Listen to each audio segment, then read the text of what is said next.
Assalamualaikum warahmatullahi wabarakatuh. Perkenalkan saya Zulfa Rofiatunisa dari jurusan Tadris Ilmu Pengetahuan Sosial kelas 5A. Di sini saya akan menjelaskan mengenai materi Perang Dunia II dan masa kependudukan Jepang di Indonesia. Perang Dunia II dan pendudukan Jepang di Indonesia pada tahun 1993 dan 1945. Untuk materi yang pertama adalah Perang Dunia Kedua. Di sini saya akan menjelaskan mengenai A. Latar belakang Perang Dunia Kedua, B. Negara-negara yang terlibat dalam Perang Dunia II, dan C. Tokoh dalam Perang Dunia Kedua. Latar belakang Perang Dunia. Perang Dunia merupakan perang global pada tahun 1993 hingga 1945. Dinamakan Perang Dunia. Ciri dari perang ini pastinya melibatkan banyak sekali negara hingga akhirnya terciptanya dua aliansi militer, yaitu Sekutu dan Poros. Di dalam Perang Dunia terdapat beberapa faktor, yakni faktor umum dan faktor khusus yang melatar belakangi terjadinya Perang Dunia Kedua. Faktor umum terjadi pada Perang Dunia Kedua di antara lain: yang pertama, timbulnya politik balas dendam pada tanggal 1 September 1939, di mana bermula terbentuknya perjanjian Versailles yang mengakibatkan keterpurukan Jerman dalam segala bidang. Dari perjanjian inilah yang memicu terjadinya perang besar politik balas dendam yang dipimpin oleh Adolf Hitler. Faktor yang kedua yaitu kegagalan Liga Bangsa atau LBB dalam menciptakan kedamaian dunia. Selanjutnya, faktor yang ketiga yaitu perbedaan ideologi negara dan pertentangan ideologi sehingga menimbulkan perlombaan memperkuat senjata dan militer antar negara. Faktor selanjutnya yaitu dampak adanya perjanjian Versailles bagi Jerman pada 28 Juni 1919, di mana tokoh dalam perjanjian Versailles ini yang pertama adalah Perdana Menteri David Theodore George dari Inggris Raya, yang kedua Perdana Menteri Giorgio Clemens dari Prancis, dan yang ketiga adalah Vittorio Orlando dari Italia dan Presiden Woodrow Wilson dari Amerika. Adapun isi dari perjanjian Versailles adalah 1. Pembatasan kekuatan militer Jepang. 2. Jerman menyerahkan wilayah Alsace-Lorraine kepada Prancis. Yang ketiga, Jerman menyerahkan wilayah Eupen dan Malmedy kepada Belgia. Yang keempat, Sekutu mengambil alih seluruh wilayah jajahan Jerman. Yang kelima, Jerman harus membayar ganti rugi perang. Yang keenam, pelabuhan Danzig berada di bawah penguasaan Liga Bangsa-Bangsa. Selanjutnya, faktor khusus terjadinya Perang Dunia Kedua. Yang pertama, serangan secara kilat pasukan Jerman ke Danzig, Polandia pada tanggal 1 September 1939 dan memulai Perang Dunia Kedua di Eropa yang dipimpin oleh Adolf Hitler. Selanjutnya, faktor khususnya adalah serangan Jepang ke Pearl Harbor, Hawaii pada tanggal 8 September 1941, dan hal itulah yang memicu terjadinya Perang Dunia pada medan Asia Pasifik. Materi selanjutnya yaitu negara-negara yang terlibat pada Perang Dunia II dan juga tokoh-tokoh dalam Perang Dunia Kedua. Seperti yang dijelaskan tadi, Perang Dunia merupakan perang global di mana di dalamnya terdapat dua aliansi militer, yaitu Blok Sekutu dan juga Blok Poros. Pada Perang Dunia Kedua yang terjadi, banyak sekali negara yang ikut terlibat di dalamnya, termasuk dua aliansi militer tersebut. Adapun negara-negara yang terlibat dan juga tokoh-tokoh yang mempelopori ialah sebagai berikut. Perang Dunia Kedua dan juga negara yang terlibat dalam Perang Dunia Kedua yaitu Blok Sekutu dan juga Blok Poros. Blok Sekutu yang pertama adalah Inggris, yang kedua adalah Prancis, yang ketiga adalah Uni Soviet, dan yang keempat adalah Cina, dan yang kelima adalah Amerika Serikat. Sedangkan pada Blok Poros yaitu dikuasai oleh Jerman, Jepang, dan juga dari negara Italia. Materi selanjutnya adalah sejarah kedudukan Jepang di Indonesia. Di sini saya akan menjelaskan mengenai masuknya Jepang ke Indonesia, dampak pendudukan Jepang di Indonesia, dan upaya para tokoh dalam mengusir para penjajah. Untuk materi yang pertama adalah masuknya Jepang ke Indonesia. Pendudukan Jepang atas Indonesia. Sejarah masa Jepang atas Indonesia dimulai dari masuknya bangsa Jepang ke negara-negara strategis. Tepatnya pada tanggal 11 Januari 1942, Jepang mendarat untuk pertama kalinya di Tarakan, Kalimantan Utara. Selanjutnya, pada tanggal 7 Maret 1942, Belanda tidak kuasa mempertahankan Indonesia, lalu menyerahkan kepada Jepang oleh Gubernur Jenderal Tjarpa van Teckouwer dan juga Jenderal terporter pada Hitoshi Imamura.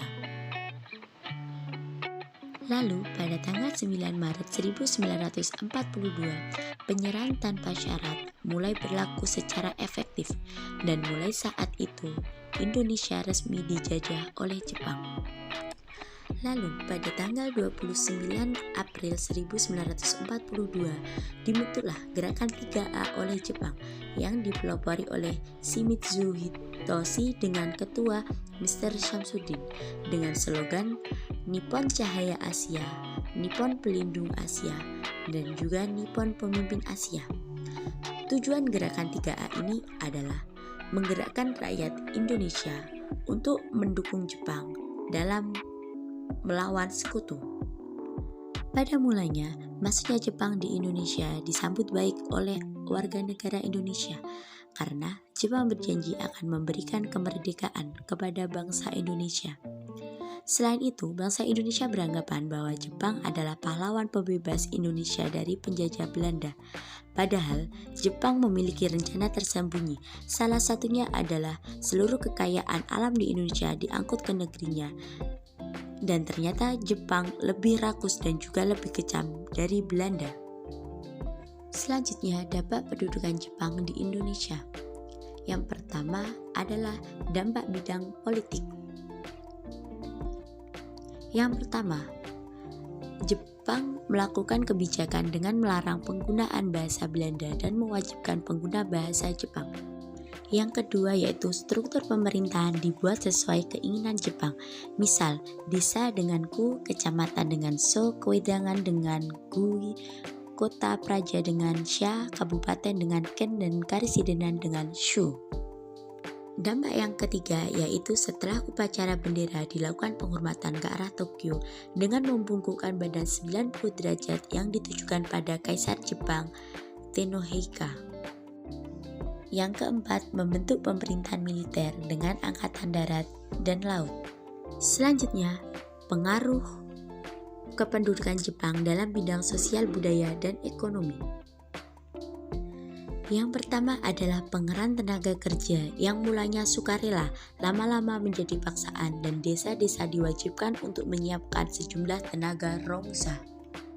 Yang kedua, semua objek vital dan alat-alat produksi dikuasai Jepang dan diawasi sangat ketat.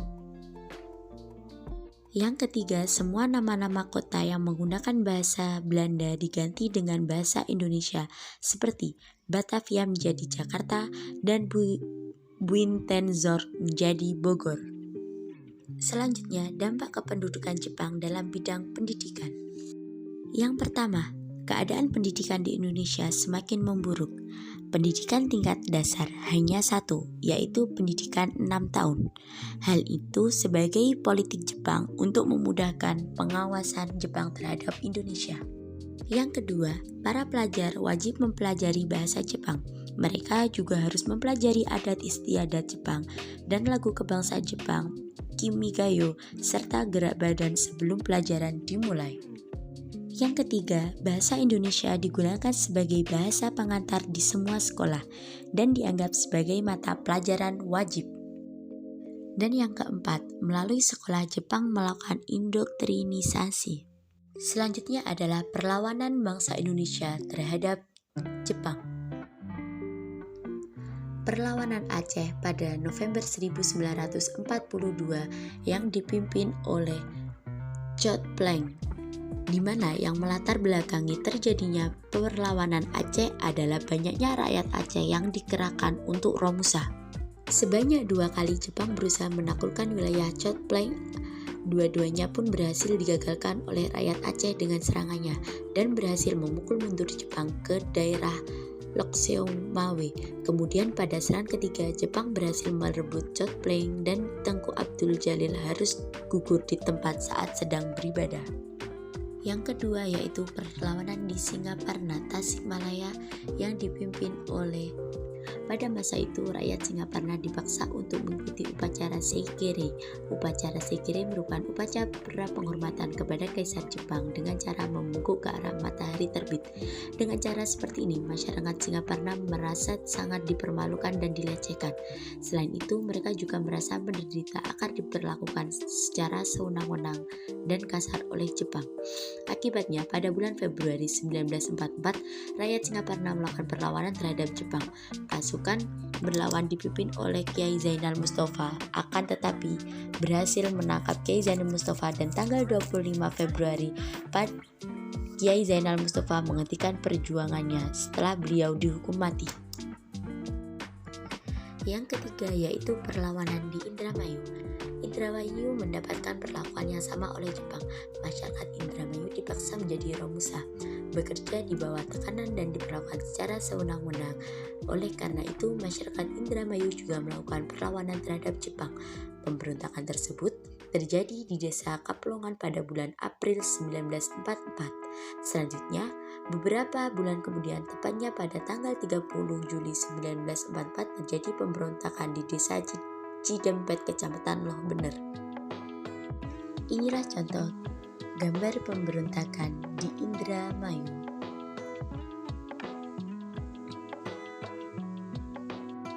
Selanjutnya adalah pemberontakan di Blitar, yaitu pemberontakan PETA pada tanggal 14 Februari 1945 yang diketuai oleh Sudanco Supriyadi.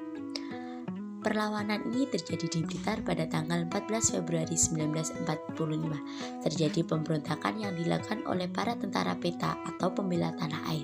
Di bawah pemimpinan Supriyadi, pemberontakan ini merupakan pemberontakan terbesar pada masa pendudukan Jepang. Nah, itu tadi sedikit pemaparan materi mengenai Perang Dunia Kedua dan penjajahan Jepang di Indonesia. Mungkin ada kurang lebihnya, saya mohon maaf. Wassalamualaikum warahmatullahi wabarakatuh. Thank you for watching. See you next video.